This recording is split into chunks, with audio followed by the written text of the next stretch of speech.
Greetings, fellow travelers, in this worldwide web of internet schkanominy. It is I, your pal, Stewie Dark of Invisible Id, here to bring you yet another episode in our exciting series called Things That Irk Me About.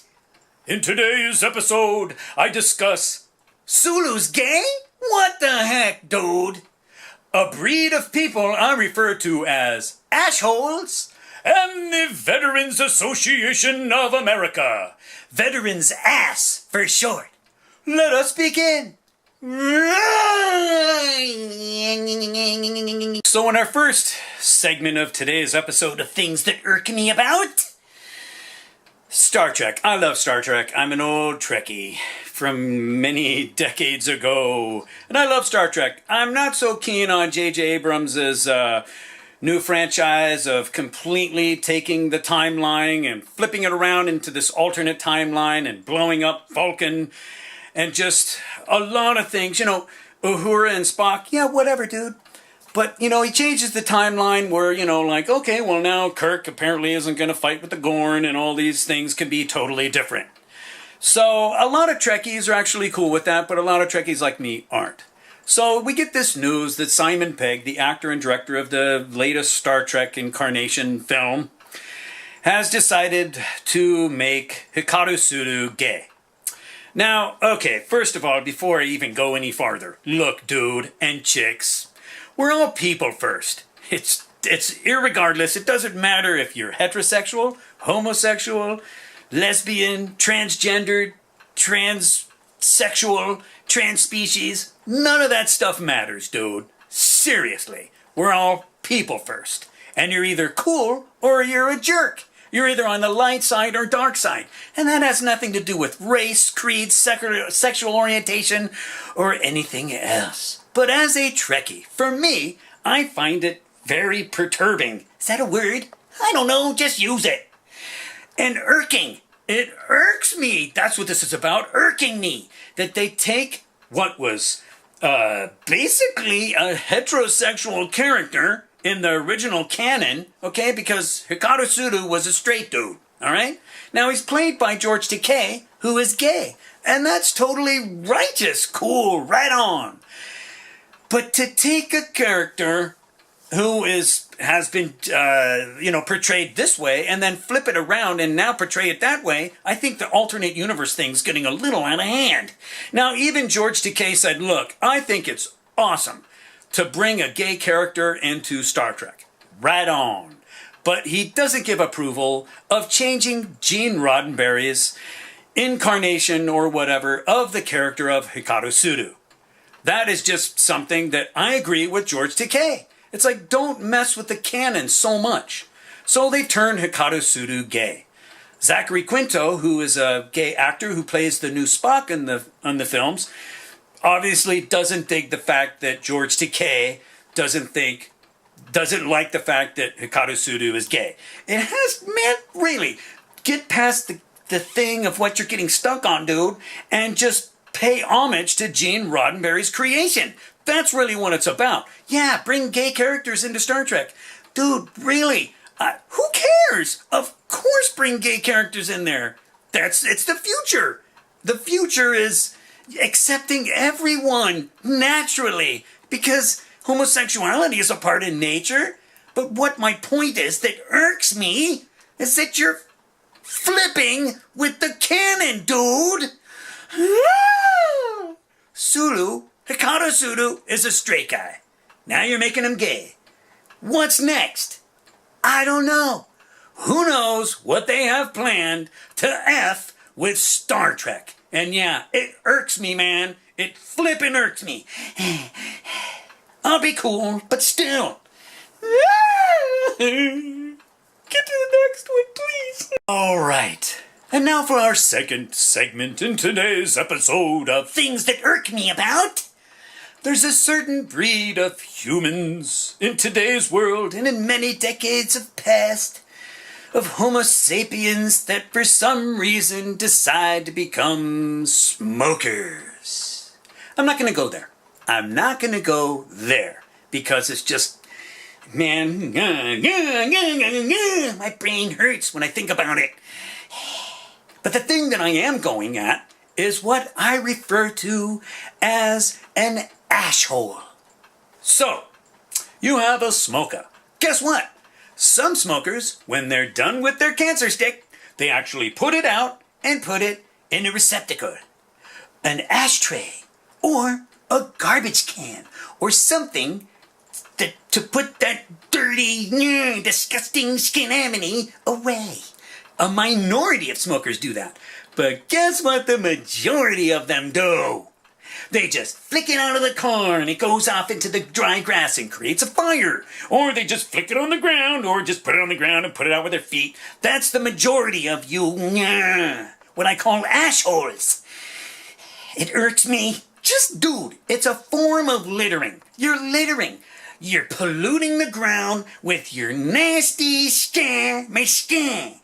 I'm not going to get into the smoking thing. I'm just talking about ashholes, people that don't take care of their trash. Look, if you're drinking a can of Coke or a milkshake, do you just throw it on the ground? No, you put it in a recycling bin or a garbage can.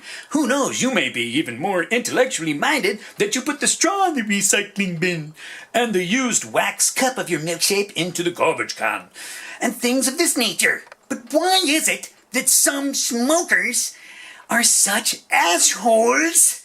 Assholes! And then, check this out. The majority of smokers that I call assholes flick them out of their cars. I used to say, look, dude, don't be an asshole. I'm driving along, I'm like, don't be an asshole, use your ashtray. Well, guess what? If you have a newer car, check your car. Guess what?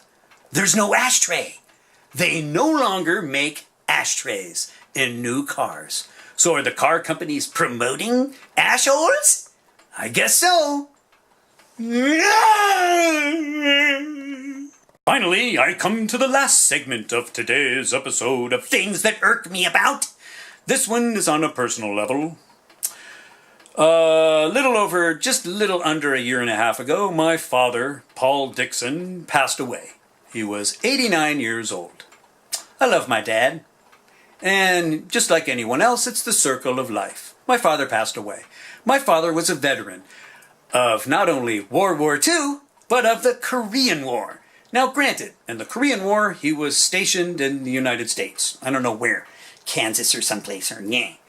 And, he was in the States. He didn't actually have to go to Korea and fight over there. But in World War II, he was in the Philippines, trying to protect the Philippines from the Japanese troops who were in the forest, killing and it was war. So people are killing each other with guns and, really, dude? Yeah, taking people's lives. That's nutty. Anyways, my father claims he never actually killed anyone, but he came close to being killed several times. My dad was a veteran of World War II and the Korean War. Now, fast forward the time machine, 40 or 50 or whatever years, my father in his later years came down with dementia. And then in the last few months or so, it progressed to Alzheimer's. Well, in that 5 years or so in there, my mom was going batty, trying to deal with my dad, trying to care for him, and all this stuff. At some point, I suggested that we try to put father in a care facility. Since my mom's not a nurse and she can't care for him, and she was 80, whatever at the time. Today's her 90th birthday. She just turned 90 today. Anyway, she didn't have it was too stressful for her dealing with my dad. So we tried to find him a place and yada, yada, yada. Here, I'm getting to the point. Here's the point. So, at some point, we tried to get the help of the Veterans Association of America. What I call the vet's ass, for short. So we went through the county, and the county spent about a year and a half trying to... Gosh dang it, clocks, I'm trying to work! Man, I should remember to turn the clocks off when I'm doing this stuff. So we spent about a year and a half, whatever, trying to get support from the veterans' ass. And so basically what happened was we went through, all kinds of hoops and girders and whatever to try to get the veterans' ass to give us some money. My parents didn't have any money. They owned a house, but they didn't have they barely had any money to survive. And so we tried to get help. So I'm digressing here. I'm saying it too much. Year and a half, da-da-da. County is trying to get the Veterans Association to help, blah, blah, blah, blah, blah. So the official word finally came through the Veterans Association of America, the veterans' ass, the vet ass. And here's the quote that came from the veterans' ass to the county to us. Here's the quote. There's over 1 million veterans of World War II. Get in line. End quote. Really, dude? There's more than 1 million World War II veterans. Get in line. Sorry, I didn't say that right. Say it again. Yeah, this should be on the blooper reel. There's over 1 million World War II veterans. Get in line. That's what they told us. Get in line. Really, dude? So my dad put his life, his existence as a human being in the universe, online for the United States of America. Not only in World War II, but in the Korean War. And they tell him, get in line? We needed help. They never helped us. So my father passed away. Little under 1.5 years ago. The veterans' ass never helped us. However, they made sure to come by and give my mom a triangular folded flag of the United States of America. Wow, thanks so much, guys. We really appreciate that. Wait, did I say that loud enough? Can you hear this? Do you want me to turn it up? Veterans' ass, my ass. So anybody out there that has somebody that's a veteran that maybe might need help from the United States of America, guess what? Get in line. Good luck getting help from the veteran's ass. Peace out. Woohoo! Yeah. All right. There's the clocks again. The flipping clocks. God, they're just trying to do their job. But still, I'm trying to work here. Yeah!